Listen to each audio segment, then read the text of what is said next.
मध्य प्रदेश में मोहन कैबिनेट के विस्तार या फिर फेरबदल की चर्चा एक बार फिर सुर्खियों में है। ज्यादातर मीडिया रिपोर्ट्स और विश्लेषकों की माने तो एक विधायक का नाम मंत्री बनने की संभावित लिस्ट में सबसे ज्यादा चर्चा में है।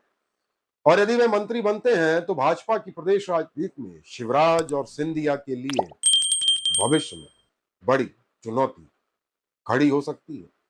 ध्यान से सुनिएगा, समझ में तभी आएगा। विभिन्न मीडिया रिपोर्ट्स के अनुसार संभावित मंत्रिमंडल विस्तार में रायसेन जिले की सांची विधानसभा से विधायक एवं ज्योतिरादित्य सिंधिया समर्थक प्रभुराम चौधरी का नाम सबसे ऊपर चल रहा है। यदि केंद्रीय आलाकमान प्रभुराम चौधरी को मंत्री पद देता है तो इसके तीन संभावित असर दिख रहे हैं। पहला प्रभाव होगा शिवराज सिंह चौहान, दूसरा ज्योतिरादित्य सिंधिया पर और तीसरा स्वयं मोहन यादव पर। मध्य प्रदेश में शिवराज सिंह चौहान अभी भी सर्वाधिक लोकप्रिय और जनाधार वाले नेता माने जाते हैं। राजनीतिक विश्लेषकों का मानना है कि उनकी लोकप्रियता से केंद्रीय आला कमान घबराता है, यानी नरेंद्र मोदी, अमित शाह जैसे कद्दावर नेता।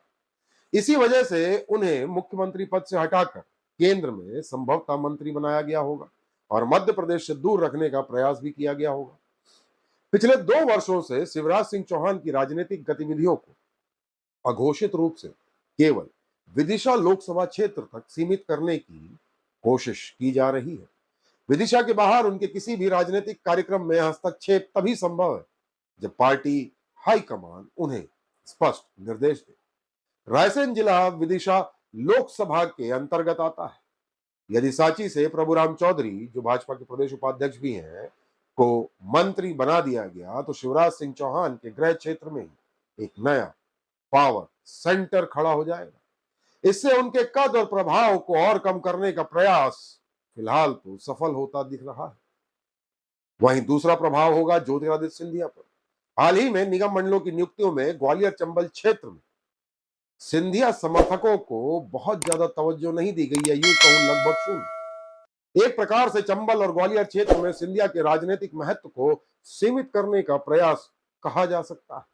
साथ ही गुना लोकसभा क्षेत्र से पूर्व सांसद केपी यादव को महत्वपूर्ण निगम मंडल नान का अध्यक्ष बनाकर सिंधिया को घेरने की कोशिश पहले से ही शुरू हो चुकी है, ऐसा प्रतीत होता है। अब सिंधिया के ग्वालियर चंबल क्षेत्र से बाहर बने प्रभाव पर भी संभवतः आलाकमान अंकुश लगाने की तैयारी कर रहा है। माना जा रहा है कि सिंधिया कोटे से किसी मौजूदा मंत्री को हटाकर प्रभुराम चौधरी को जगह दी जा सकती है। इससे सिंधिया कोटा कम तो नहीं होगा, परंतु इसके परिणाम बहुत सकारात्मक प्रतीत नहीं होते।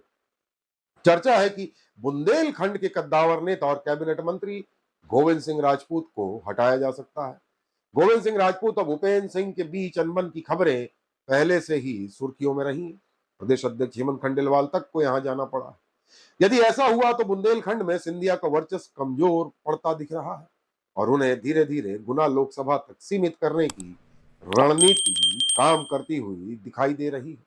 वहीं शिवराज के सामने प्रभुराम चौधरी का राजनीतिक कद कम आंका जा सकता है, यानी यहां चौधरी के लिए फ्री हैंड जैसा कुछ होने की उम्मीद कम ही रहेगी, यानी सिंधिया को एक प्रकार से कमजोर करने का प्रयास। वहीं तीसरा प्रभाव होगा मोहन यादव की मजबूती पर।